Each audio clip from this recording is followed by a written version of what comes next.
다른 분들은 어쩔지 모르겠는데 저는 이 고난주간만 되면 이게 깊은 어떤 우울감, 허무감이 굉장히 강렬하게 제 안에서 막 이렇게 나타나서 굉장히 힘들어요. 일주일 내내가. 그거는 뭐 제가 우울증 환자처럼 그렇게 우울증 환자이기 때문에 그렇게 나타나는 게 아니라 이 고난주간만 특별히 또 그래요. 저는 이것이 성령께서 저에게 다시 한번 주님을 깊이 묵상하고 또 주님을 또 새로운 각도에서 바라볼 수 있게 성령님이 도우신 거라고 전 봅니다. 제가 이 우울감과 허무감이 딱 이렇게 들어오면서 뭐가 되냐면, 보통 세상 사람이 우울증 환자들은 자기에다 초점을 두거든요. 자기에게다, 자기가 중심이 돼서 이렇게 모든 사물을, 세상을 보는데, 이거는 그거하고 달라요. 이거는 성령께서 이렇게 우울감과 이렇게 어떤 거 허무감을 주면서 주님의 시각으로, 희한하게 주님의 시각으로 나와 나의 관계된 것들을 보게 하시는 은혜가 있어요. 다시금. 그러니까 밝았을 때에 나와 나의 관계된 것을 보고 알고 생각하는 것들이 이 고난주간에 되면 다른 각도로 보게 된다는 거죠. 다른 각도로. 그러면서 제가 이제 평상시에 이렇게 저도 그렇지 않지만 들떠있던 그 마음들을 쫙 가라앉으면서 주님이 어떻게 보실까 나를, 그리고 주님의 어떤 그 나의 관계된 것들을 어떻게 그분이 판단하실 건가가 굉장히 이 고난주간에서 더 분명해지는 것 같아요. 그래서 고난주간을 지나면 저에게는 그러니까 비오기 직전에 어두운 먹구름이 있는 그런 심령이다가 고난주간이 지나가면 이런 어떤 이런 현상들이 저에게 새로움을 주고 또 저에게 또 어떤 신앙의 어떤 새로운 각도로 다시금 저희 관계된 것, 저와 저의 관계된 것들을 다시금 바라볼 수 있는 은혜를 주셔서 저한테는 굉장히 좀 감사할 부분이 하나님 앞에. 여러분도 어쩔지 몰라도. 근데 저는 분명한 것은 이렇습니다. 명절 때 되면, 우리나라 명절은 그 설날이나 그 추석 때는 우리나라가 불교권에 있는 나라다 보니까 제사 지나고, 이 제사는 분명히 귀신에게 하는 것이고 귀신 역사가 있는 어떤 의식인데, 그래서 우리나라 그 소위 말하면 그 명절 때 되면 흑암의 세력이 확 덮어가지고 그런 역사가 아주 대부분이 그런 역사들을 흑암의 세력들이 덮음을, 저는 이제 그냥 제가 느끼는 부분인데, 그와 같이 이렇게 고난주간에 정말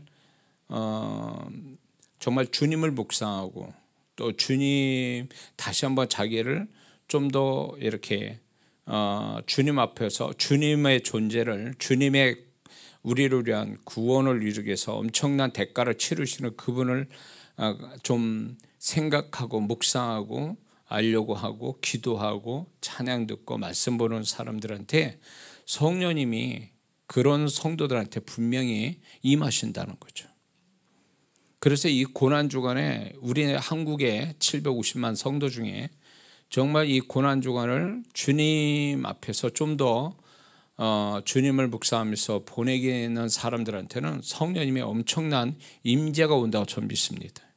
그래서 그냥 그런 거 생각 안 하는 크리스찬도 있어요. 사실은 그냥 뭐 고난주간이든 아니든 상관없이 사는 좀 뭐랄까 나이론 같은 성도들이 있긴 있어요. 그러나 그 성도들이 아니고 정말 주님을 깊이 알고 싶어하고 주님과의 어떤 인격적 관계를 가진 분들은 이 고난주간을 정말 하나님 앞에 영광이 되게, 또 하나님이 주님께 기쁨을 드리기 위해서 고난주간 잘 보내는 성도들에게는 성령님이 반드시 역사하신다는 거예요. 왜냐하면 성령님은 주님을 증거하고 주님을 나타내기 위해서, 그분의 영광을 나타내기 위해서 사역하신 분이다 보니까 주님에게 이 고난 주간에 정말 주님의 뜻대로 주님을 더 그분과 관계 사귐을 더 갖게 하기 위해서 이 고난 주간 잘 보내는 성도들한테는 성령님이 그렇게 역사할 수밖에 없어요.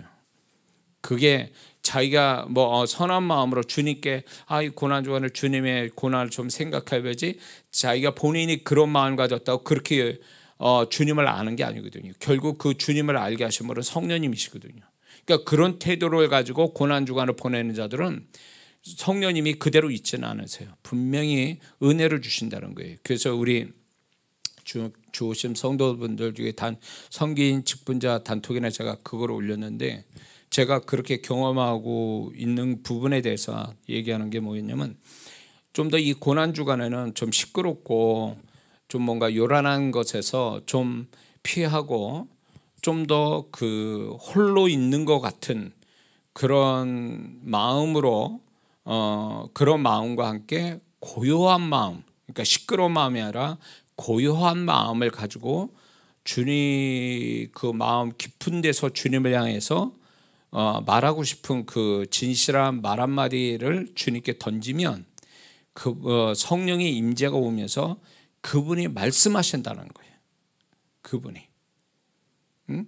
근데 우리는 너무 52주 맨날 요란스럽고 바쁘고 이렇게 살다 보니까 주님은 고요한 가운데 그분을 성령님이 경험시켜 주려고 하는데, 너무 우리는 바쁘고 그분에게 마음을 주고 시선을 맞추는 이 일에 대해서 인색하고 안 하거나 고난주간을 그냥 훅 지내버리는 그런 철 없는 성도들이 너무 많거든요. 근데 주님도 그러시지만 성령님이 정말 이 땅에 그래도 주님과 이렇게 사귐이 있고 인격적인 관계를 가져가는 성도들한테 이 고난주간을 정말 주님을 좀 더 알기 위해서 이렇게 한다면 성령님이 그런 성도를 놓치지 않거든요. 놓치지 않는데, 여기서 중요한 건 그거예요. 혼란스럽고 요란한 그런 삶의 이 고난주간은 좀 심플하게 보낼 필요가 있어요. 그런데 좀 피하고, 그러면서 홀로 서 있는 것 같은 그런 마음에서 주님을 내가 정말 그분과 1대1로 내가 그분을 만난다는 생각 가지고 고요한 마음 가지고 그분을 바라보면 그걸 성령님이 아세요. 그래서 그런 시간에 뭐 집에 뭐 침대에 있어든 아니면 교회에 있어든 아니면 자기가 편한 시간에 그 장소에서 그렇게 있으면요, 성령님이 반드시 주님과 소통할 수 있도록 그분의 임재가 오고, 그런 가운데 길게 무언가 주님께 말하지 않아도, 그분의 내가 소리내서 말하지 않아도 내 마음 안에서 그분을 향해서 한마디 주님이라고 주님 이렇게 한마디만 해도 그분은 말씀하신다는 거예요. 그 음성이 평상시 듣는 주님의 음성은 다르다는 거죠. 그게 굉장히 사람을 뭐랄까 이 진한 감동, 그건 서러움도 아니고 그 주님의 그 한 음성이 나를 다 아시는 것 같은 그분의 음성 하나 때문에 내가 다시금 내 심령이 다시 재조립되는 그런 경험을 하거든요. 근데 이게 저만의 경험이 아니라고 봐요. 왜 그게 안 되느냐? 안 된다면 그분은 너무 심령이 시끄러운 거예요. 복잡하고 시끄러운 거예요.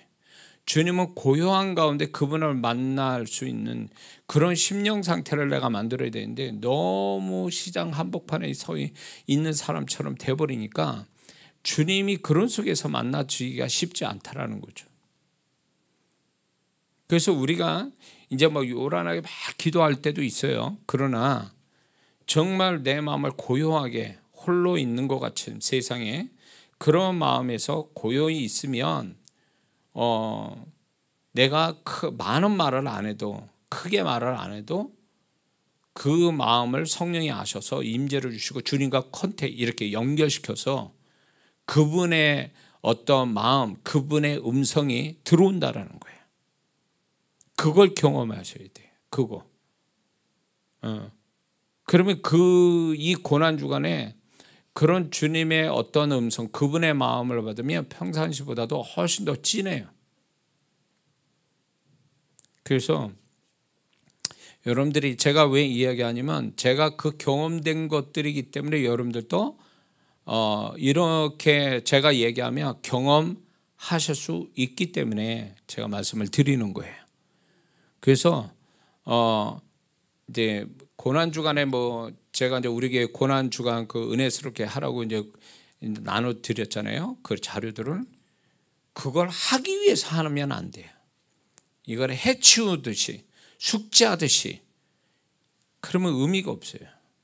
그게 아니라 좀 더 주님과의 좀 가까워지기 위한 내가 그 매개체로서의 내가 한 글자 한 글자 필사도 하고 그 찬양도 듣고 이렇게 고요한 가운데 주님을 묵상하고 이 주님 때문에 그렇게 돼야지 숙제하기 위해서 해치우듯이 하는 그거는 너무 주님과의 관계가 연결이 안 된다는 거예요. 그런 태도는, 그런 행위를 갖는다는 자체가.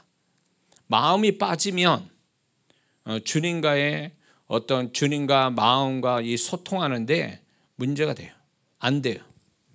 그러니까 예배를 드려도 해치우듯이 예배 드리는 사람이 있어요. 숙제하듯이. 이런 사람이 주님을 경험할 것 같습니까? 주님이 과연 그런 사람한테 성령님이 주님과 이렇게 연결되도록 성령이 역사하시겠냐고요. 근데 우리는 너무 행위에 치우쳐 가거든요.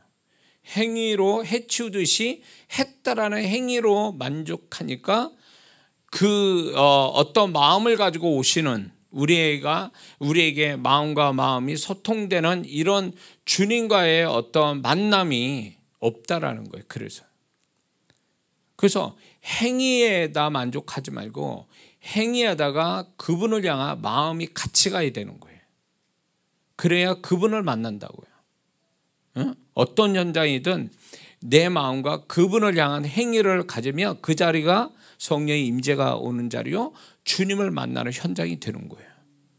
그러다 보면 필사하다가 통곡하는 거죠. 주님이 거기에 함께 하시니까 그냥 덮치는 거예요.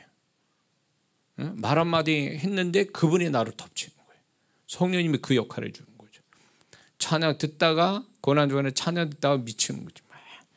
그 찬양에 이게 모든 게 내가 분해되는 것 같고, 그러다가 그 은혜로 말미암아 다시금 새로운 차원에서 다시금 내 내면이 조립되어지는 것 같은 느낌. 제가 이렇게 표현하는 것은 제가 그렇게 경험됐다면 여러분들, 제가 스페셜로 그분이 저한테 그렇게 하시겠습니까? 여러분도 그렇게 할 수 있다라는 거예요. 그래서 그분을 좀 더 마음으로 가까이 가려고 해야 성령님이 알아보시고 그분의 마음과 소통이 되도록 만들어 주시는 거니까, 그냥 고난주가니까 형식적으로 지키거나 행위로 치우쳐 간다면 숙제하듯이, 그런 분들은 주님을 경험하지 못한다는 거죠. 그렇게 그런 고난주간이 되지 않았으면 좋겠습니다. 자, 오늘 우리가 이제 같이 나눠질 게 이제 보혈, 예수님의 보혈. 이 보혈의 축복과 능력이 좀 뭐냐? 우리는 진리의 지식이 있어야 그 진리의 지식이 믿음이 되고 능력이 되는 거지. 그냥 예수님 보혈이 귀한 건 아는데 그 보혈로 우리가 살게 됐는데 그냥 단순히 그런 아주 한 가지 진리만 가지고 알기에는, 만약에 그 진리의 예수님의 보혈의 능력과 축복을 모르면 자칫 잘못하면 그냥 주문 외우듯이 예수님의 보혈, 습관적으로 말하는 예수님의 보혈, 예수님의 피 이렇게 얘기하게 되면 좀 그거는 건강한 신앙 내지는 지혜로운 신앙은 아니라고 봅니다. 그래서 오늘은 좀 더 주님의 보혈을 우리가 좀 더 묵상을 해보려고 하는데, 주님이 보혈을 우리를 위해서 흘리신 거잖아요. 그분이 우리를 위해서 흘리신 거지, 그분이 스스로 그분을 위해서 흘리신 게 아니라 우리를 위해서 흘려주신 거예요. 예루살렘 입성해서 십자가로 가는 그 고난의 그 길, 십자가에서 생명을 던지는 그 순간까지 모든 게 그분의 태어나심과 사신 모든 것도 우리를 구원해 주시기 위해서, 우리가 어떻게 할 수 없는 것들을 다 그분이 대속해 주시기 위해서 겪으신 거잖아요. 그 중에 그분이 보혈을 흘리셨다, 피를 흘리셨다, 우리를 위해서. 이거에 대해서 우리가 왜 그분은 보혈을 흘리셨는가에 대해서 그분의 행적을 보면 그분이 몇 차례 보혈을 흘리시는 장면들이 나온단 말이에요. 그것이 과연 그분의 보혈은 우리에게 무엇을 의미하는지를, 뭘 대속하기 위한 건지를 좀 알 필요가 있습니다. 먼저 예수님의 겟세마네 동산에서 그분은 보혈을 흘리시죠. 누가복음 22장 44절에 예수께서 심수가에서 더욱 간절히 기도하시니 땅이 떨어지는데 핏방울 같이 되더라 그랬습니다. 핏방울 같이 되더라 그랬는데, 이게 실제로 피가 그렇게 쏟아진다고 의학자들이 얘기합니다. 예수님은 진짜 피를 흘리신 거예요. 그렇기 때문에 예수님이 겟세마네 동산에서 피를 흘리신 그것은 우리에게 뭘 대속하기 위함인가 할 때, 우리는 예수님이 이 십자가로 가시는 데 있어서 기도하시는데, 우리 기도 내용을 보면 예수님이 최초로 아버지 앞에 당신의 뜻을 나타내죠. 그러나 아버지 뜻이 분명하시니까 그 예수님이 당신의 뜻을 걷어내시죠.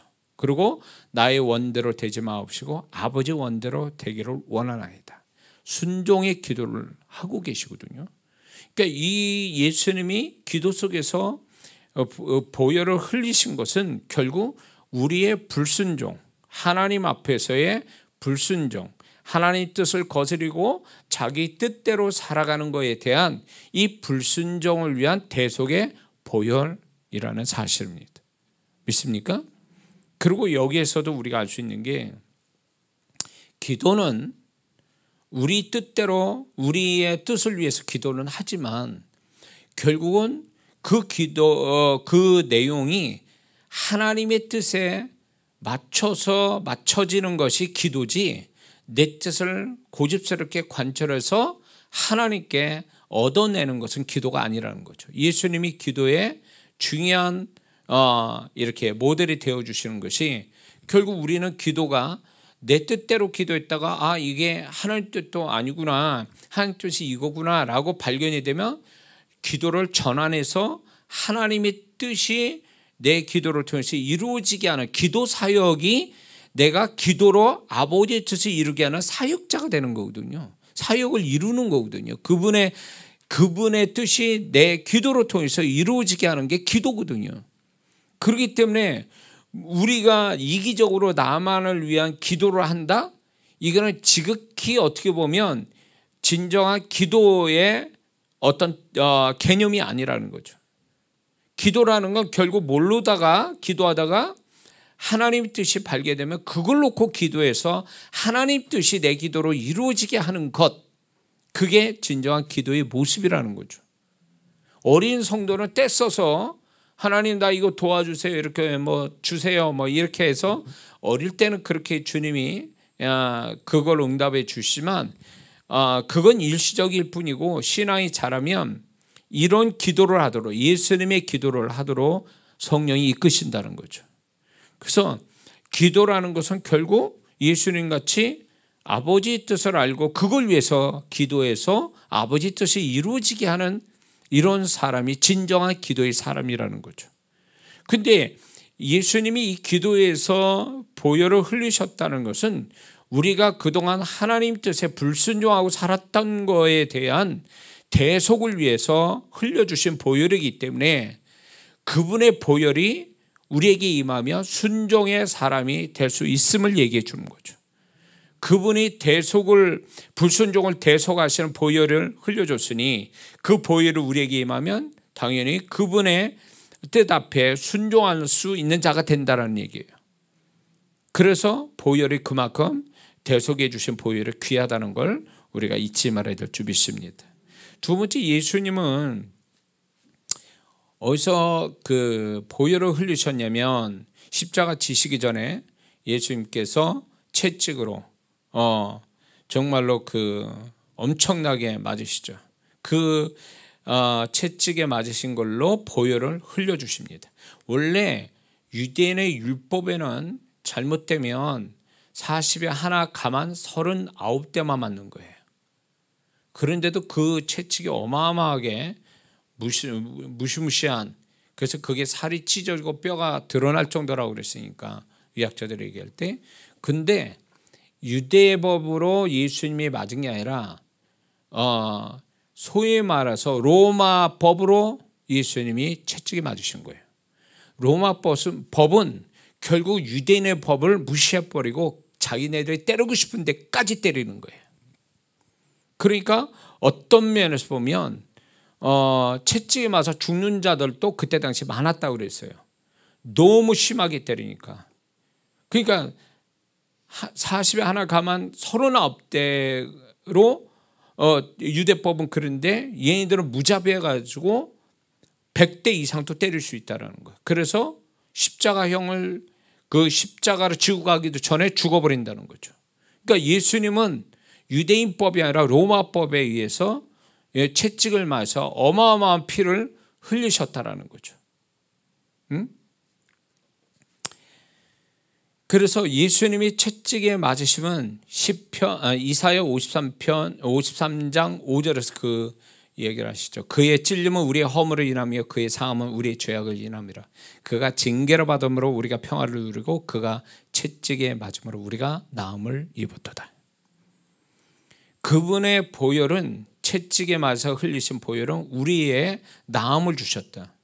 우리가 영혼과 우리의 마음과 우리의 육체의 질병들을 불안정한 것을 치유해 주시는 그분의 보혈이라는 거죠. 그래서 이 주님의 보혈을, 이 구절을요, 제가 다른 분한테도 이거를 하루에 수십 번씩 얘기하라고 그러고, 실제로 이 구절을 계속 말함으로 해서 자기 병을 고침받은 사람도 있어요. 이 말씀 자체가 역사를 하니까. 그러니까 예수님의 보혈이 분명하거든요. 근데 여기서 우리가 한 가지, 제가 분명 말씀드리지만 영의 세계는 시간이 정지된 세계이기 때문에 모든 게 현재형으로 있어요. 그러다 보니까 예수님의 사건은 우리가 물리적 시간 속에서는 까마득한 2000년 전 사건이지만 영의 세계에서는 오늘도 그 사건은 재현되고 있는 거거든요. 그렇기 때문에 그게 재현이 된다는 것은 우리가 믿음으로 그분을 묵상하고 그분을 찾으면, 그분의 보혈을 찾으면 그분은 지금 또 보혈을 흘려주고 계시는 거예요. 그래서 그 피는 2000년의 물리적 시간에서는 2000년 전에 이미 굳어져서 소멸되고 없어진 거지만 지금 영의 세계에서는, 우리가 믿음으로 구하는 이 영의 세계에서는 그게 지금 또 현재형으로 존재하고 있기 때문에 그 보혈은 지금 또 구하는 자에게 그 예수님의 정말 뜨끈한 그 보혈이 지금 또 역사해 주신다는 거예요. 그래서 우리는 그거를 까마득한 물리적 시간으로 2000년으로 생각하면 안 됩니다. 그분은 지금 또 믿는 자에게 십자가 사건을 그대로 재현해 주시니까 그 보혈을 그냥 그분이 힘이 없어가지고 로마 병정에 맞아서 등에 채찍을 맞아서 흘리신 보혈이 아니라 우리를 나음을 주시기 위해서 그분이 대속의 보혈을 그렇게 흘려주신 거다, 그 얘기예요. 근데 많은 성도분들이 하나님 나를 고쳐주세요 이렇게는 기도하지만 보혈로 고침받는 이 믿음이 없어서 보혈을 찾지 않는다는 거죠. 예수님의 보혈을. 그래서 예수님의 이 사건은, 십자가 사건은 물리적 시간의 과거지만 우리가 믿음으로 볼 때는 영의 세계에서는 그게 현재형 사건이에요. 그래서 우리는 얼마든지 그 십자가의 능력을, 그 대속의 축복을 얼마든지 받을 수 있기 때문에 우리는 그런 믿음으로서 우리는 살아야지, 이 믿음은 없고 그냥 과거 일로만 자꾸 생각하니까 믿음이 안 생기는 거죠. 옛날 얘기처럼 들리니까. 근데 우리는 영의 세계와 육의 세계가 같이 공존되어 있는 사람이거든요. 우리는 두 세계에 공존된 사람이라고요. 그러니까 그 영의 세계에도 우리가 들어가요. 소위 말하면 이중국적자예요. 우리가 이중국적 아시죠? 미국 시민권자면서 한국 국적도 갖고 있는 사람도 있잖아요. 그것처럼 우리는 이중국적을 가진 자라고요. 그러니까 얼마든지 우리는 영의 세계의 것을 끌어다가 우리에게 역사하도록 만드는데, 그건 단 하나, 믿음이 있어야 된다는 거예요. 근데 그 믿음이 진리에 대한 지식이 있어야 믿음이 생기지. 아무것도 모르는 상태에서 무슨 믿음을 가져요. 그래서 이런 보혈이 예수님의 보혈의 대속이 얼마나 귀하고 이 대속의 진리를 믿고 구하는 것이 굉장히 중요하다는 사실을 우리는 깨달아야 될 줄 믿습니다. 그래서 예수님은 두 번째 이제 채찍의 말씀을 흘리신 보혈이 있었습니다. 세 번째는 예수님이 가시 면류관 쓰시며 보혈을 흘리셨죠. 근데 이 가시 면류관이 우리가 생각하는 뭐 아카시아 나무의 그 가시 있지 않습니까? 그 정도가 아니라 그 중동의 그 대추나무, 그러니까 대추나무 일종의 나무인데 자그마치 그 보면은 가시가 자그마치 3cm부터 이렇게 작은 게 3cm라고 그러니까 어마어마하죠. 근데 그거를 말아서 그걸 예수님의 머리에 이렇게 얹은 게 아니라 눌려버린 거죠. 누르니까 자연히 그 가시로 인해서 그분이 보혈을 흘리셨죠. 이게 우연인 것 같지만 이 예수님이 흘리신 보혈은 결국은 그때 당시에는 우연처럼 그 로마 병정들이 그렇게 하는 그것이 당연한 것처럼 보였지만, 이게 하나님의 입장에서 볼 땐 예수님이 그 고난을 당하신 것은 결국 우리를 대속하기 위해서 벌어진 일이라는 거죠. 우연이 아니고. 그러면 예수님의 가시 면류관을 도대체 흘리신 보혈은 우리의 뭘 대속하기 위함이냐 할 때에, 그건 이 가시 면류관은 우리의 머리, 생각에 대한 저주를 대속하기 위한 보혈이었다라는 거죠. 그러므로 예수님이 머리에 가시 면류관 고통을 받으시면서 흘리신 보혈은 결국 우리가 생각의 저주를 가지고 살아가는 우리에게 생각을 새롭게 함으로 축복된 생각을 갖게 하시기 위한 대속의 보혈이라는 거예요. 그래서 생각에 문제가 있는 사람은 보혈을 계속 부르고 그 보혈을 머리에 이렇게 내 머리에 붓는다라는 상상을 해야 돼요. 그래서 여기서 믿음의 상상이 굉장히 중요해요. 그래서 저도 이 상상하는 법을, 믿음의 상상하는 것을 항상 사용하는데, 기도할 때.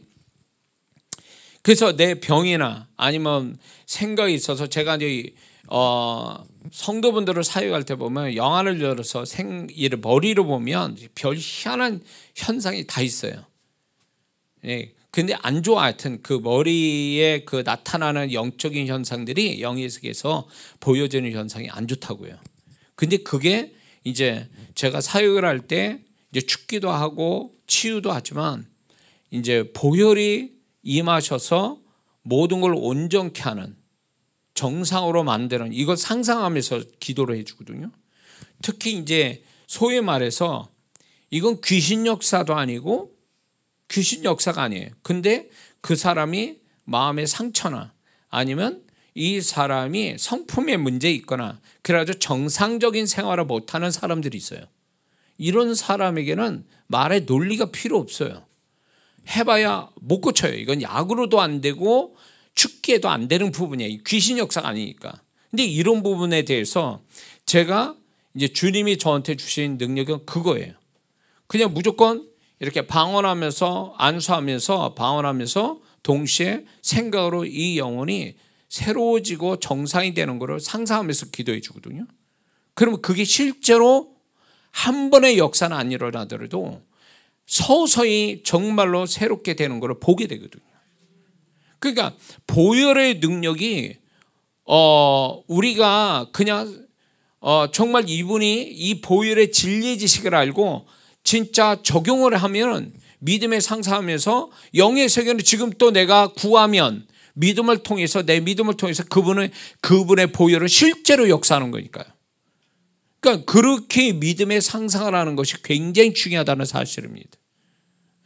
그래서 마귀는 마지막 때 되면 그 한 사람의 존재를 망가뜨리는데 한 가지만 일하는 거야. 하나만. 그게 뭐냐면 생각만 아주 타격을 주는 거예요. 그래서 보통 생각에 문제가 많은 사람들 있지 않습니까? 생각에 시커매요. 시커멓고 뭐 안 좋은 띠를 띠고 있거나 아니면 그 벌로지가 있다든가 여러 가지 현상이 보여요. 그래서 이런 것들에 대해서 그냥 보혈이 거기를 임해서 소멸시킨다. 이런 것들을 소멸하고 온전히 정상으로 만든다라는 이 믿음의 상상 가지고 기도하면 그게 정말로 실제로 그분이 역사해 주시는 걸 저는 무척 많이 경험했거든요. 근데 이게 목사만이 아니에요.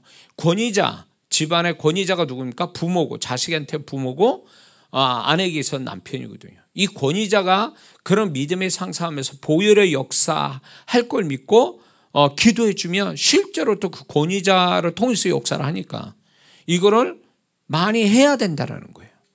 그래서 여러분들이 아셔야 될 게 미리 이 말씀을 드리면 예수님의 보혈, 십자가, 성령 이런 단어들이 이건 영의 세계에서는 최고의 높은 언어값을 가진 단어들이에요. 그러면 이런 단어들을 육의 세계에서는 별거 아닌 것처럼 보이죠. 근데 영의 세계에서는 엄청난 능력을 가지고 있는 거예요. 이게 최고의 언어값이니까. 예수님 보여 십자가 뭐 이런 거. 그리고 하나님의 말씀 이게 엄청난 영의 세계는 파장을 일으키는 언어값을 갖고 있기 때문에 말하는 자가 이 엄청난 언어값을 가진 이런 단어들이나 말씀을 많이 하면 할수록 그 사람의 입술은 언어의 능력이 생기고 많이 말한 사람이 적게 말한 사람보다 그 단어를 실제로 경험한다는 거예요. 더 많이. 그래서 우리가 영의 세계에서 최고의 언어값을 가진 것을 진짜 입에 침이 마를 정도로 우리가 말을 해도 그거는 모자라요. 그만큼 사단은요 우리가 그런 단어로 못 쓰게 만드는 거예요. 세속적이고 죄된 언어를 많이 쓰게 하지 정말 이렇게 영의 세계에만 엄청난 파장을 일으키는 단어를 쓰지 못하게 하거든요. 말씀을 쓰지 못하게 만들어요. 그러니까 믿는 자는 하나님이 주신 능력도 제대로 사용하지 못하고 산다라는 거죠. 우리는 이미 진리의 지식을 하나님이 선물로 우리에게 주셨고 우리는 그걸 믿음 가지고 상상하고 입으로 쓰면은 이게 역사가 오는데 이렇게 안 한다라는 거예요. 그 단어에 대한 믿음도 없고 그게 뭐 실제 눈에 보이게 뭐 돈이 되고 떡이 되고 그런 게 아니다 보니까 별거 아닌 것처럼 생각해요. 이게 사단의 전술이에요. 믿는 자는 우리 자신을 볼 때 아무것도 아니지만 우리는 하나님의 자녀돼서 자녀된 권세를 주셨는데 그 권세 중에 우리가 하나님이 우리에게 주신 그 영적인 축복들 그 권세들을 쓸 수 있는 자가 된 거거든요. 근데 우리는 그걸 잘 안 쓴단 말이에요. 특히 예수님의 보혈을 얼마나 말합니까? 저는 이제 예배나 집회할 때마다 먼저 엄청나게 이거를 많이 제가 상상하고 고백을 하거든요. 그리고 실제로 여러분들 보셨지만 제가 예배에서 한국말로도 그렇게 하잖아요. 그 왜 그러냐면 하면 할수록 그 언어의 능력값이 그 사람 입에 하면 할수록 언어값이 높아지는 거예요. 그러니까 그렇게 말하지 않는 사람보다 많이 말한 자가 그만큼 그 언어의 능력을 경험하게 돼 있다 그 얘기예요. 그 중에 하나가 예수님의 보혈이죠. 그래서 예수님의 보혈을 항상 말하고 그리고 이제 뭔가 생각이 엉클어지고 혼미하고 뭐 귀신 역사가 머릿속에 역사하는 것 같다면 무조건 자기가 손을 놓고 기도할 때 상상하면서 보혈을 자꾸 구하는 이렇게 하면은 실제로 역사한다는 거 잊지 말아야 될 줄 믿습니다. 너무 성도들이 똑똑해져서 오늘날 성도들이 똑똑해져서 문제인 거예요. 그 똑똑하다는 게 뭐냐면 세상적 어떤 사고방식 이런 걸로 인하여 교회 생활을 또 그렇게 하다 보니까 이 똑똑한 성도 내가 볼 때는 이게 똑똑한 건 아닌데 하나님의 말씀을 자기가 믿고 싶은 것만 믿어요.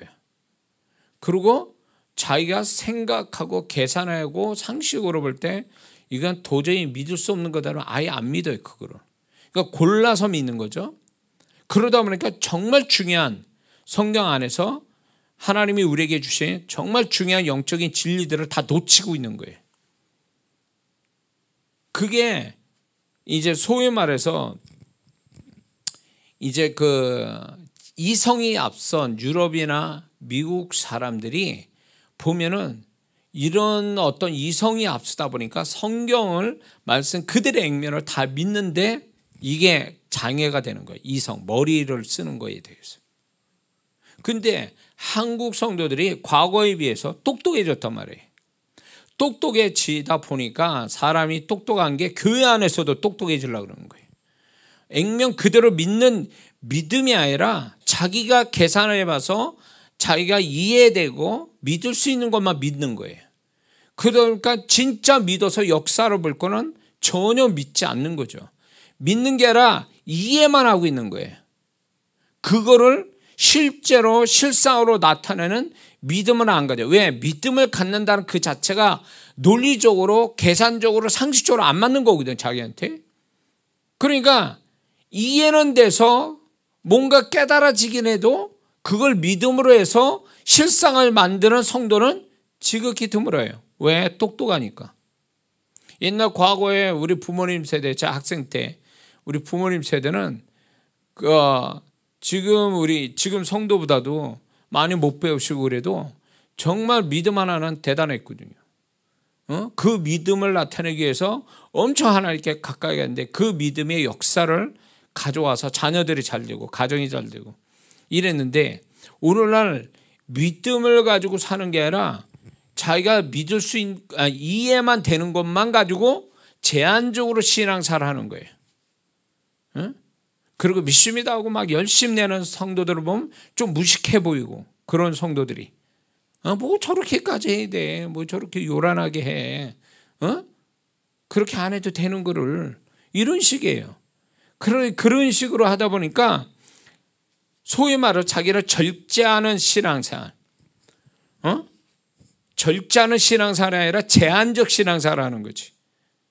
믿음을 가지고 무제한으로 하나님을 경험하는 그 신앙이 아니라 자기 지혜를 가지고 절제하는 신앙, 제한적인 신앙생활을 하다 보니까 이런 성도는 기적은 아예 없는 거예요. 그냥 믿음이 없으니까 첫째 기적은 없는 거예요. 뭐만 있냐? 계산만 있는 거예요. 계산.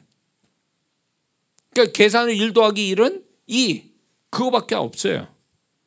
그러니까 그러면서 신앙생활 하는 거예요. 그게 무슨 역사가 있어? 그러니까 교회는 자기한테 손해 나지 않게만 하는 거예요. 신앙생활, 교회생활 철저하게. 믿음의 역사는 그건 없고 그냥 형식적으로 하나님 앞에 그냥 기본적인 것만 하고 끝나는 거지.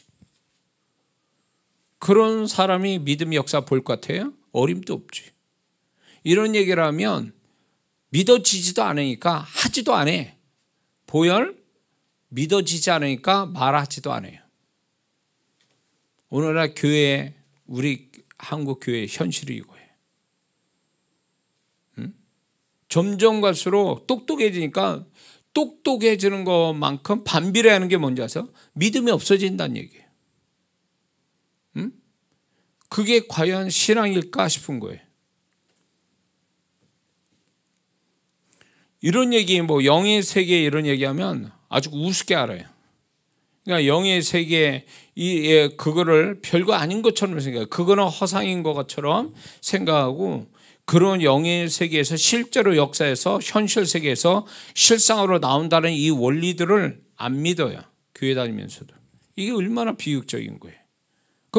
그러면 그런 성도는 구원조차도 안 믿게 돼 있어요. 나중에는. 구원이 뭐 대수요. 뭐 이렇게 생각하는 거죠. 정말 위험스러워요. 그게 마귀가 우리 생각 속에 들어와서 우리를 이렇게 소위 말해서 하나님 앞에 바보로 만들고 이 생각을 잘못하게 함으로 인해서 존재와 삶을 망치는 사단의 역사가 이 생각 속에 있어요. 그러니까 저도 집회하거나 예배드릴 때 항상 이 생각 속에 나도 모르게 치고 들어오는 것들이 있어요. 단골로 들어오는 것들이 있어요. 축구에 보면 그런 것들이 막 나오거든요. 이런 것들이 얘네들이 한 사람의 존재와 인생을 망치고 역사하는데 생각에 들어오거든요. 생각에서부터 들어오거든요. 그래서 우리는 생각을 예수님의 보혈로 항상 정결해지고 온전해지는 이 스스로 사역을 항상 해야 된다는 걸 잊지 말아야 될 줄 믿습니다. 네 번째, 예수님이 보혈을 흘리신 데는 언제냐면 십자가 달리셔서 손과 발에 못이 박히시면서 보혈을 흘리셨죠. 그때 유대의 그 십자가형은 그렇지 않습니까? 그게 당연한 십자가형을 받는 자한테 당연한 거지만 예수님이 그 당연한 그 형벌이 우리를 위한 형벌이거든요. 우리를 위한 대속의 형벌을 받으시고 대속의 보혈을 흘려주신 거거든요. 그러면 손과 발에 그분이 대못이 박히면서 흘리신 보혈은 뭘 의미하냐? 그거는 우리가 손과 발로 범죄하는 것을 위한 대속의 보혈이라는 거예요. 응? 우리는 손과 발로 범죄하잖아요. 생각으로도 범죄하니까 가시면류관 쓰신 거고, 손과 발로 실제로 범죄하니까 그분이 우리를 위해서 고통의 보혈을 십자가에서 흘리신 거죠. 보혈을. 그래서 우리가 손과 발의 범죄를 짓는 것에 대해서 우리는 항상 그분의 보혈로 내가 손과 발로 범죄하지 않은, 손과 발로 오히려 주님 앞에 더 거룩하게 주님을 더 기쁘게 하는 손과 발이 되기를 위해서 기도하며 보혈을 구하는 자가 되어야 될 줄 믿습니다. 로마서 6장 13절에 또한 너희 지체를 불의의 병기로 죄에게 드리지 말고 오직 너희 자신을 죽은 자 가운데 다시 산 자같이 하나님께 드리며 너희 지체를 의의 병기로 하나님께 드리라. 그러므로 우리가 진정으로 그분의 보혈, 손과 발의 고통으로 우리를 해서 대속에 흘리신 보혈을 보답하는 길은 우리가 손과 발로 의의 병기로 하나님께 드리는 거죠. 그 다음에 마지막으로 예수님이 언제 또 보혈을 흘리셨냐면 십자가에 죽으실 때 심장에서 보혈을 흘리셨죠. 옆구리에서 창을 찌를 때 물과 피가 쏟아졌다고 그랬어요. 요한복음 19장 34절에 그중 한 군병이 창으로 옆구리 찌르니 그 피와 물이 나오더라. 심장에서 흘리신 보혈, 결국 그것은 우리의 생명을 대속하시기 위한 보혈이었다라는 거죠. 사람의 심장이 결국은 그의 생명을 상징하는 거잖아요. 근데 거기서 보혈을 흘려 주셨다라는 것은 결국 우리의 생명을 대속하기 위한 그분의 보혈이라는 걸 우리가 잊지 말아야 될 줄 믿습니다. 그러면 예수님의 다섯 개의 어떤 그분이 5가지의 보혈을 흘려 주셨는데 이 보혈의 특징이 뭐냐면 5가지의 보혈의 공통점이 뭐냐면 예수님이 고통 속에 흘리신 보혈이라는 거예요. 고통 속에서 흘리신 보혈. 그만큼 우리가 거기에서 이 5가지의 저주에서 벗어날 수 없는 자인데 그분이 고통 속에서 흘리신 보혈로 우리를 대속했으니 우리가 얼마나 안 되는 인간인가를 그분의 고통을 통해서 우리가 알 수 있는 거죠. 그러면서 동시에 그 보혈이 얼마나 고통 속에 흘려주신 보혈이니 얼마나 강력하겠느냐는 거예요. 그러니 우리는 그 보혈을 사용하는 것이 그 예수님 고통에서 흘리신 보혈을 찬양하고 그분의 보혈을 사용하는 것이 결국 그분을 높이는 거라는 걸 잊지 말아야 될 줄 믿습니다. 다른 건 다 말을 하면서 왜 그분의 보혈을 하루에 한마디도 안 하는, 그거는 주님이 우리를 위해서 고통 가운데 흘리신 보혈을 무시하는 거라는 거죠. 그분이 우리를 위해서 흘려주신 걸 왜 우리는 그거를 안 쓰냐는 거죠. 왜 그분이 은혜로 고통 가운데 흘리신 보혈을 너희들은 이제 써라, 내가 대속하기 위해서 고통으로 흘린 보혈을 너희는 마음껏 써라 그랬는데 안 쓰고 있는 건 그분을 무시하는 것이 되는 거죠. 응? 그러므로 오늘날 세상은 말이 많아요. 정말 과거보다도 말을 많이 하고 말에 어떤 다양한 말들이 많죠. 근데 정작 말해야 될 거는 말하지 못하는 그런 모습이 있단 말이죠. 그중에 예수 믿는 사람이 이제 반벙어리처럼 정말 말해야 될 때 말하지 못하고, 흔히 전도가 그렇거든요. 분명 복음이 영혼을 살리는 것인데도 불구하고 우리는 복음을 말하지 않아요. 이건 벙어리죠. 입이 있으나 말하지 못하는 벙어리. 기도해야 될 사람이 기도 안 해. 말씀을 보고 들어야 될 사람이 말씀을 보거나 말하지 않고 듣지도 않아. 귀머거리, 소경이요, 벙어리가 되어 있는 거죠. 그중에 우리가 그분의 보혈은 우리가 하루에 수천 번을 말해도 모자라는 귀한 단어거든요. 그것을 우리가 보혈을 더욱 우리가 사용함으로 인해서 그분으로 인해서 치유가 되고 온전해지고 거룩해지는 우리가 되어야 될 줄을 믿습니다. 그래서 그분의 보혈이 값지게 하는 것, 그게 주님이 기뻐할 일이고 정말 주님이 그런 자를 또 귀히 여기신다는 것 잊지 말아야 될 줄 믿습니다. 제가 이 보혈이 어떻게 역사하는지는 제가 주님이 영안여서 보여주신 게 있는데, 그래서 저는 더 생생하게 그게 이제 경험이 되거든요. 실제로 이제 제가 이제 사역하는 것 몇 가지가 능력 사역이 있는데, 실제로 저는 영안여서 그게 보여요. 그게 실제로, 그게 상상이 아니라 실제로 역사한다고요. 그런 것들에 대해서 이게 저도 집회를 하면서 이런 보혈이 실제로 역사하는 것을 영안에서 봤기 때문에 저는 굉장히 그게 실감나게 이렇게 알게 되거든요. 그래서 여러분들이 그게 보이진 않아도 이 진리의 지식을 보는 것처럼 아는 것처럼 여러분들이 사용한다면 그 보혈은 실제로 역사할 줄 믿습니다. 하나님이 우리가 주홍빛 같더라도 그분이 우리를 신눈과 차게 하신다 그러죠. 회개할 때. 근데 한 가지 제가 경험된 걸 얘기하자면, 우리가 이제 어떤 죄를 회개하거나 이렇게 저렇게 하잖아요. 보혈을 구하잖아요. 근데 그 보혈이 딱 임하는 순간에 보혈이 딱 그분의 그 보혈이 빨간 게 아니라 검붉은 피와 같은 것이 내가 그 원하는 대상, 나라든가 아니면 어떤 대상, 어떤 데 이렇게 딱 보혈을 구하고 보혈이 임하게 하게 되면 그 보혈이 임하시는데, 그 보혈이 임하면 분명 보기에는 빨간 피인데 그 보혈에 닿으면 하얀색으로 바뀌어요. 소름 끼치는 거죠. 그분이 보혈이 닿으면 모든 게 다 정결해지고 모든 게 하얗게 돼버려요. 분명 그거는 검은 거였는데 보혈이 임하니까 하얀색이 돼버려요. 이해가 되세요? 그러니까 보혈의 능력이 그거라니까요. 그러니까 그 보혈은 상상에서만 있는 게 아니라 실제로 믿음을 가진 자에게 실제로 역사한다는 걸 잊지 말아야 될 줄 믿습니다.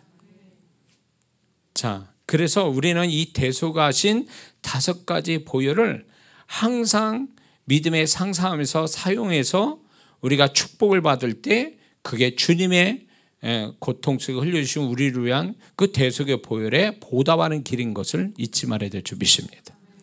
자, 그렇다면 이제 보혈의 능력이 뭐냐라는 걸 성경 구절을 통해서 성경 말씀 안에서 우리에게 주시는 보혈의 능력을 얘기하고 있는데, 첫 번째는 구속의 능력을 주시는 것이 보혈의 능력이다. 구속이라는 말은 죄를 대속하여 구원한다. 근데 실제적인 이 구속이라는 단어는 값을 치르고 사다라는 뜻이거든요. 그래서 그분의 보혈이 우리를 죄악에서 구원하시는 그런 능력이다라고 말씀하고 있습니다. 그래서 오늘 본문이 그거죠. 너희가 알거냐 너희 조상이 물려준 헛된 행실에서 구속함 받은 것이 은이나 금같이 없어질 것으로 된 것이 아니오 오직 흠없고 점없는 어린 양 같은 그리스도의 보배른 피로 된 것이다. 이렇게 말씀하고 있습니다. 그러므로 우리의 보혈이 예수님의 보혈이 결국 우리를 구속하시는 그분이 정말 우리가 그분의 소유가 되게 하시는 그분의 구원을 받게 하는 능력이 바로 보혈이라는 걸 잊지 말아야 될 주비십니다.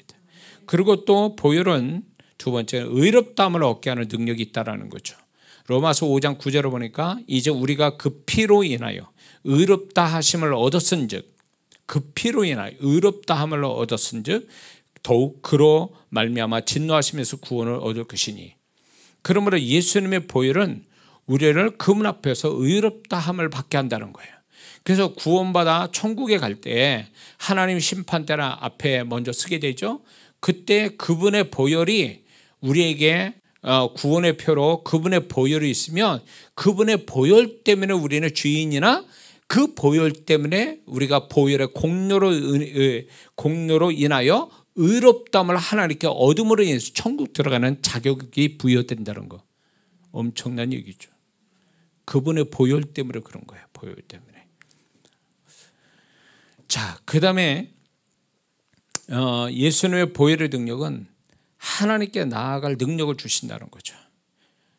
히브리서 10장 19절을 보니까 그러므로 형제들아 우리가 예수의 피를 힘입어 성소에 들어갈 담력을 얻었나니 이 예수님의 보혈이 구약에는 제사의 피를 가지고 제사장이 하나님 앞에 나갔잖아요. 그런데 이건 그림자에 지나지 않고 예수님이 한 번의 희생제물이 되심으로 인해서 그 피로 말미암아 그 보혈의 공로에 의지해서 우리는 하나님 앞에 나아갈 길을 얻었다 그겁니다.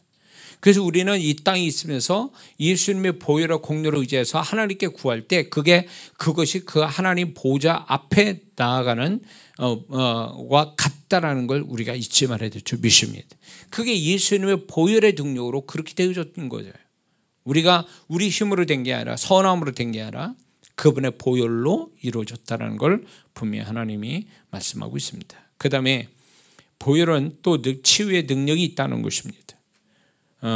이사야 53장 5절에 그의 찔림은 우리의 허물을 인하며 그의 상함은 우리 죄악을 인함이라. 그가 징계를 받음으로 우리가 평화를 누리고 그가 채찍에 맞음으로 우리가 나음을 입었도다.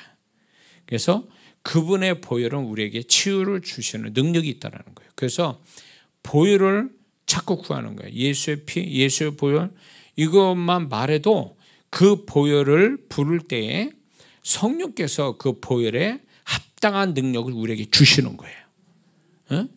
그러니까 많이 쓸수록 예수님의 보혈이라는 단어를 많이 쓸수록 그 사람은 예수님의 보혈의 능력을 실제로 더 많이 경험한다는 거.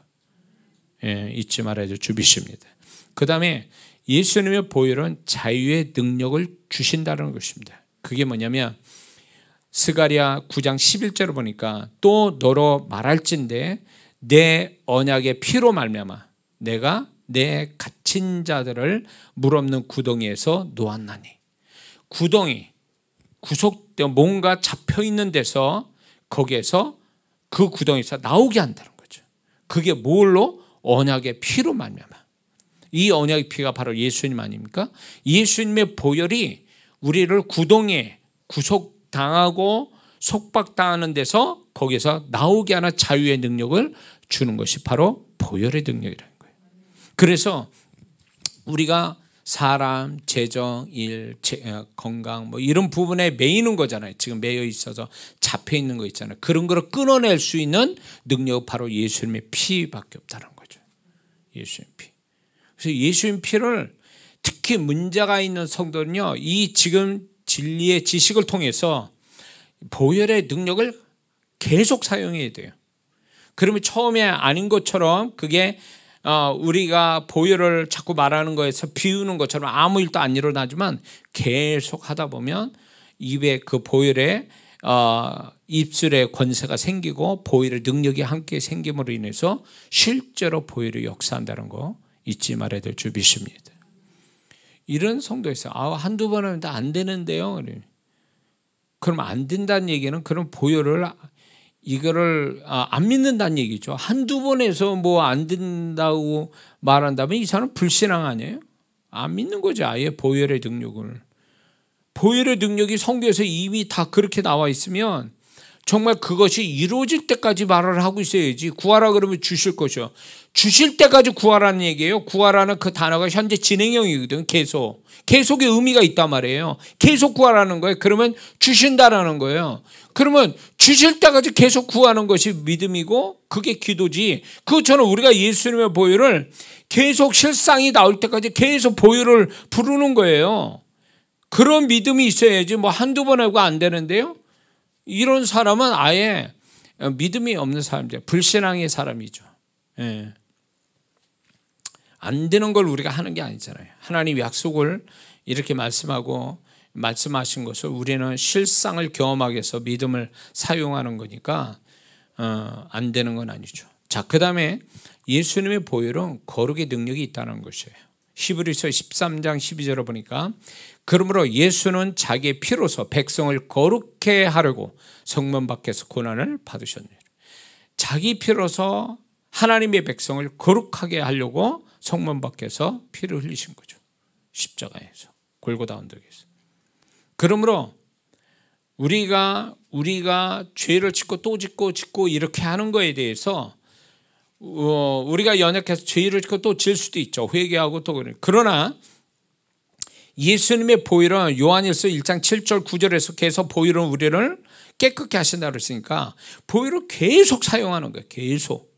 그러다 보면 이게 차츰차츰 보혈의 능력이 역사하기 시작하면 이제 우리가 죄에서 멀어지게 되고 죄를 이기는 자까지 돼서 거룩함으로 갈 수 있다는 걸 우리는 잊지 말아야 될 줄 믿습니다. 그래서 거룩은 자기 의지로 선한 성품으로 거룩이 되는 게 아니에요. 예수 믿는 사람은.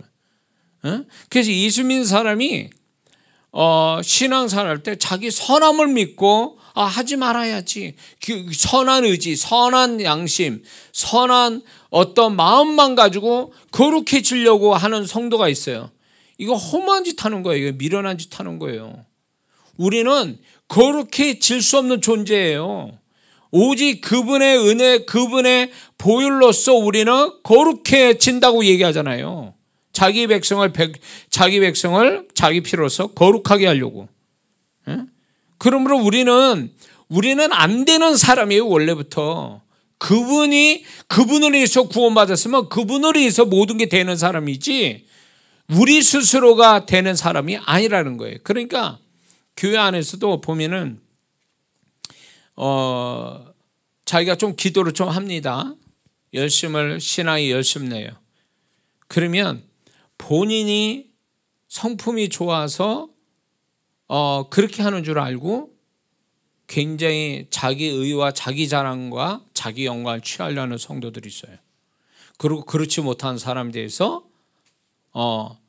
판단하고 비난하고 이런 성도 있어요. 정말 이거 잘못된 성도예요.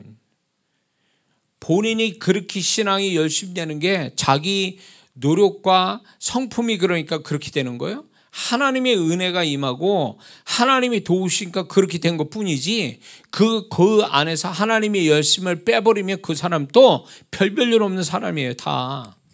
근데 그걸 모르고 하나님을 높이는 게 아니라 자기가 뭐가 된 것처럼 생각하는 것은 이거는 모르는 거예요. 이런 진리를 모르는 거죠.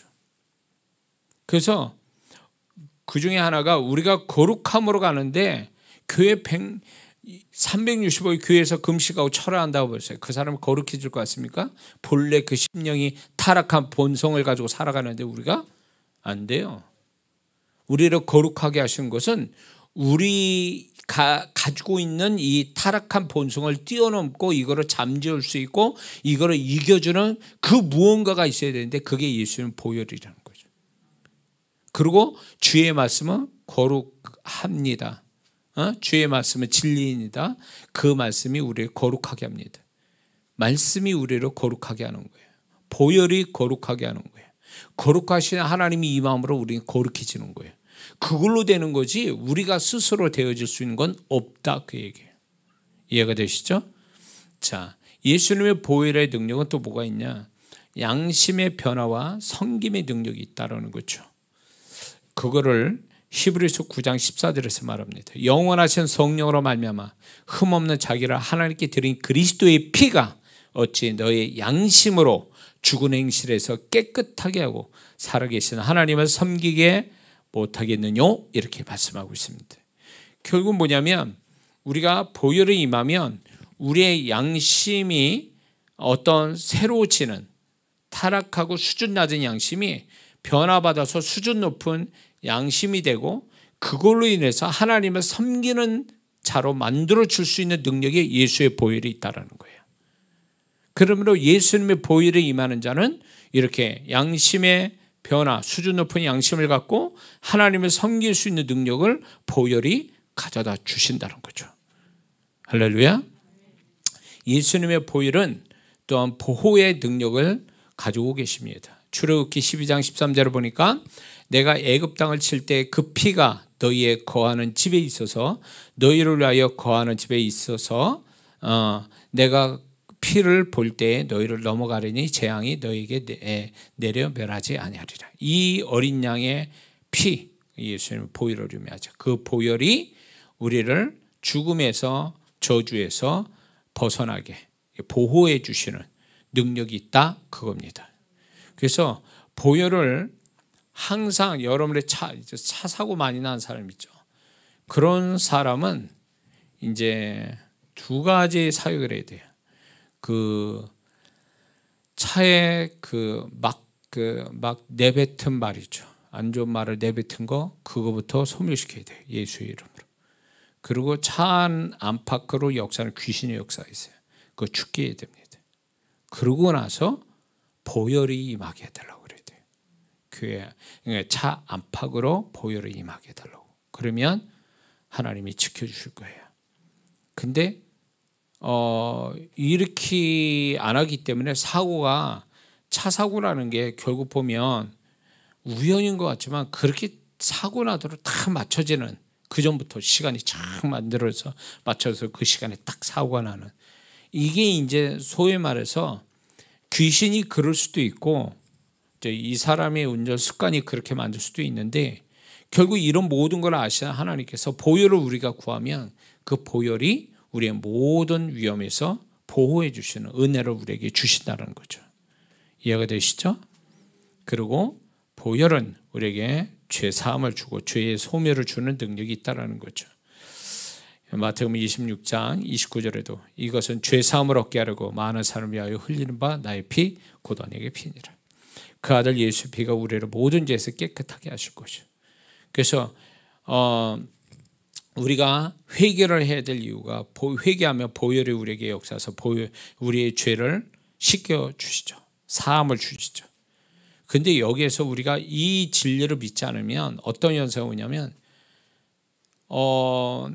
회개를 해서 보혈을 의지해서 회개하여 죄사함 받는 진리 지식을 믿는 게 아니라 느낌으로 가는 사람이 있어요.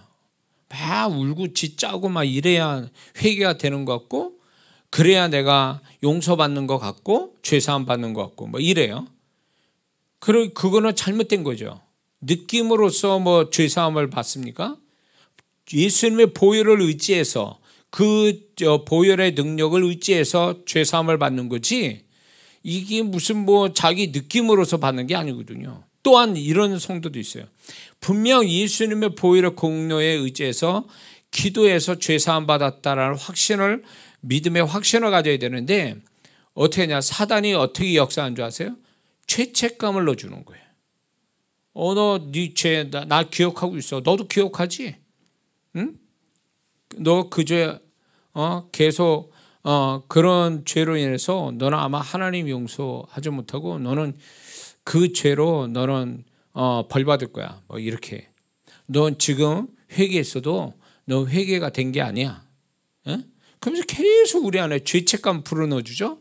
한번 이렇게 해보세요. 우리는 모두가 연약해요. 저도 그렇지만 이제 죄를 졌습니다.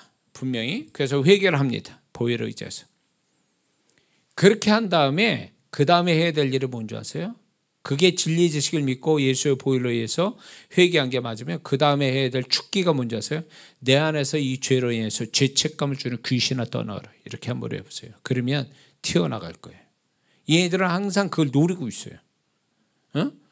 무효화시킨다 그래요. 죄사함을 못 믿게 하는, 의심하게 만들어서 계속 우리를 죄책감에 불어넣어 주는 것은 귀신 역사예요. 양심의 송사가 아니란 말이에요. 양심은 우리가 신앙이 하나님 앞에 계속 신앙이 좋아진 상태로 있다면 그 양심도 같이 하나님의 말씀에 따라가거든요.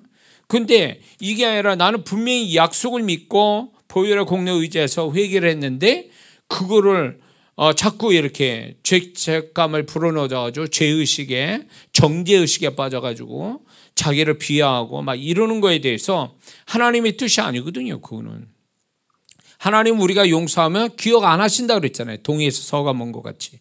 근데 그분은 기억 안 하시고 나를 정죄하자는데 누가 나를 정죄한단 말이에요? 양심이? 그거는 양심이 아니지. 귀신이 그렇게 만들어 주는 거예요. 그러니 죽게 할 수밖에 없는 거예요. 죽게 해야 돼요. 자, 그 다음에 기도와 순종의 능력을 보혈의 능력이 가져다 줍니다. 기도와 순종의 능력이 보혈이 그리 역사합니다. 누가복음 22장 44절에 예수께서 힘쓰고 애써 더욱 간절히 기도하시니 땀이 땅에 떨어지는 핏방울 같이 되더라. 예수님의 기도가 결국은 아버지 뜻 앞에 순종하는 거였잖아요. 결국은 우리가 보혈을 의지해서 기도하다 보면 우리를 더욱 기도하게 만들 뿐만 아니라 하나님 뜻에 순종하게도 만드신다는 거죠. 그래서 기도는 기도할 때에 자기 고집을 계속 관철해서 기도한 사람은 보혈의 능력이 없는 자라고 봐야 돼요. 보혈의 능력이 정말 보혈을 구하고 보혈의 능력을 덧입혀서 기도하는 자라면 이렇게 얘기할 수는 없어요. 자기 원하는 대로 다 해달라고 하는 것은 이 사람은 기도를 할 줄 모르는 자고 이런 사람은 보혈의 능력이 없는 사람이에요. 분명 보혈을 의지해서 기도하는 자라면 성령께서 이 보혈의 능력이 가지고 있는 중에 이 순종의 능력을 보혈의 능력을 갖고 있으니까 기도하다 보면 자기도 모르게 수정이 돼. 생각이 바뀌고 하나님의 뜻대로 이렇게 이제 자연스럽게 기도 내용이 바뀌어서 그걸 기도하게 된다는 거죠. 그게 정말 보혈의 능력을 경험한 사람이죠. 기도 속에서. 이해가 되시죠? 그래서 조심해야 돼요. 어떤 사람이 기도를 주장창 지 멋대로 기도해가지고 응답받았다. 난 그거 그 사람은 어떻게 해석해야 되나? 그 사람은 기도한 사람이 아니에요. 정말 기도 두 가지라고 그랬죠. 기도 속에 주님 만나고 기도에 응답받는 거. 이게 기도의 이중적 축복인데 이걸 경험하지 못하는 사람이죠. 근데 응답을 받았다 그러니까 그러면 이 사람 고집대로 된 거 아니야? 아니요. 해석을 잘못하고 있는 거예요. 그 사람은 자기 고집대로 기도해서 응답받았다 그러지만 사실 어떻게 우연의 일치로 하나님 뜻과 맞아 떨어져서 하나님이 응답을 준 거지 자기가 고집해서 기도 응답이 된 게 아니라는 거예요. 그러니까 이런 사람이 기고만장이야. 하나님은 내가 말한 대로 다 해주시네? 그러면 다음에 기도할 때도 그렇게 하고 있어요. 수정할 생각이 없어. 보혈의 능력 안에 하나님 뜻을 알고 순종케 만드는 보혈의 능력이 없는 거죠. 그리고 이제 교만해지는 거예요. 내가 기도하면 하나님 다 응답하셔. 그래가지고 막 기도 많이 한 사람들 속에 보면 목사도 이겨먹는 성도도 있어요. 기도 많이 한다. 목사님, 우리 목사님 나보다 기도 많이 하네. 이러거든요. 그러니까 그 성도는 착각하고 있는 거예요. 기도를 해서 영적 교만이 오는 사람은 그거 제가 목회를 지금까지 해본 결과 지금까지 하면서 기도로 인해서 영적 교만이 생기는 성도는 교회에서 나가야 돼. 그 성도는 목사 말도 안 들어요. 목사 이겨먹습니다. 그러니까 이런 성도가 교회 안에 또 가져 버팅겨가지고 꼭 무슨 점쟁이처럼 내가 기도해 줄게. 하나님은 내 기도 다 들으시니까. 그래가지고 자기가 마음대로 막 그렇게 하는 성도들이 있어요. 가학관 가다 보면.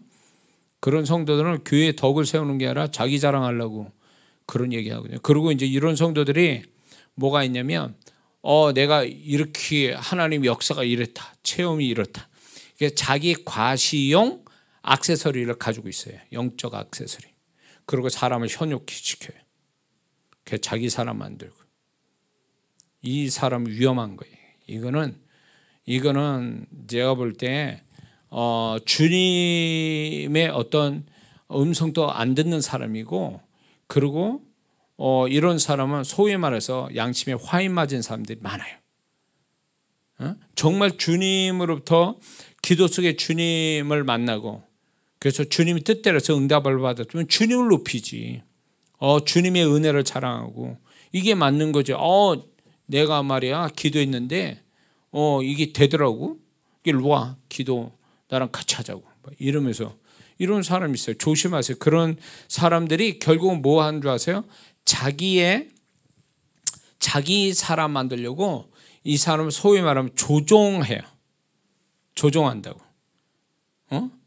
내 말대로 하니까 되잖아. 내 말 안 들으면 잘못될 수 있어. 막 이런 식으로 사람을 두려움을 주면서 사람을 자기 멋대로 이렇게 끌려고 하는 사람들이 있어요.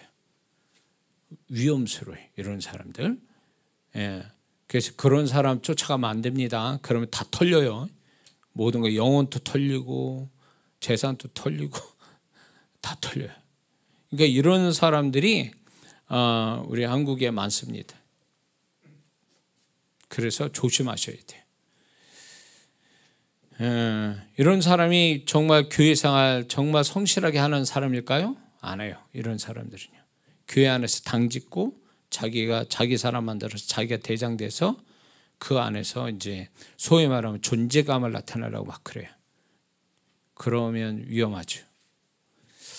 자, 그 다음에 우리가 보혈의 능력이 뭐가 있냐? 죄를 이기게 하는 능력이 있다는 거죠. 계시록 1장 5절을 보니까 또 충성된 증인으로 죽은 자들 가운데서 먼저 나시고 땅의 임금들의 머리가 되신 예수 그리스도로 말미암아 은혜 평강이 너에게 있기를 원하노라. 우리를 사랑하사 그의 피로 우리 죄에서 우리를 해방하시고, 그러니까 우리를 그분의 보혈로 우리는 구원받았지만 구원받은 걸로 끝나는 게 아니라 그분은 계속 보혈을 우리가 구할 때 그분이 우리의 죄를 이기게 만들어주는 능력이 갖게 하신다는 거죠. 보혈로. 이해가 되십니까? 그래서 죄를 못 이기면 항상 이 보혈로 이기려고 애를 쓰다 보면 나중에 보혈의 능력이 이 정도구나 경험하게 되죠. 그래서 보혈이 우리를 죄를 이기게 능력 주신다. 그 다음에 보혈이 용서할 수 있는 능력을 주신다는 거죠. 히브리서 12장 24절. 새 언약의 중보자이신 예수와 및 아벨의 피보다 더 나은 것을 말하는 뿌린 피니라. 예수님의 피는 아벨의 피보다 더 귀하다는 거죠. 왜? 아벨의 피는 뭐예요? 복수를 위한 피거든요. 복수를 부르는 피란 말이에요. 억울하게 죽은 거에, 형에 의해서 억울하게 죽은 거에 대해서 그거를 해결해달라는 복수의 피지만 예수님은 용서해달라는 피잖아요. 그렇기 때문에 예수님의 보혈을 구하면 우리가 그 보혈로 말미암아 누구든 용서할 수 있는 마음이 생긴다는 거죠. 용서가 안 된다면 보혈의 능력이 아직 임하지 않은 거예요. 예수님의 보혈 안에 그분의 마음이 있거든요. 용서하는 마음이. 그러므로 보혈을 계속 구하면 우리는 용서하는 사람이 될 수 있는 줄 믿습니다. 그리고 그분의 보혈은 화평케 하는 능력이 있다는 것입니다. 골로새서 1장 20절에 보니까 그의 십자가의 피로 화평을 이루사 만물 곧 땅에 있는 것들이나 하늘에 있는 것들이 그로 말미암아 자기와 화목하게 되기를 기뻐하십니다. 예수님의 보혈에 하나님과 우리 사이를 화목하게 만들었죠. 그것뿐만 아니라 이 구원의 문제뿐만 아니라 우리가 살아가는 데서 예수님의 보혈의 능력을 의지하고 우리가 보혈을 사용하면 화목해 되어지는, 사람과 사람 사이도 화목해지고 개인적으로 하나님과의 관계도 화목해질 수 있는 능력이 바로 보혈에 있다라는 거 우리가 잊지 말아야 될 줄 믿습니다. 그래서 이런 게 있죠.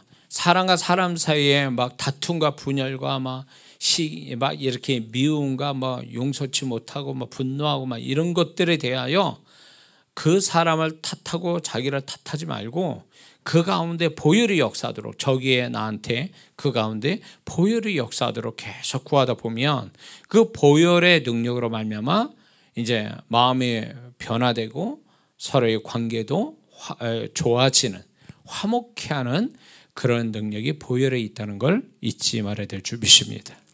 그러므로 우리가 대속해 주신 그 보혈과, 5가지 보혈과 또 보혈을 가지고 있는 성경에서 얘기하는 이 많은 보혈의 능력을 우리는 사용해서 정말 어려운 가운데 고통 가운데 흘리신 주님 앞에 보혈의 능력으로 그분을 높일 줄 아는 우리 모두가 되어야 될 줄 믿습니다. 기도합니다.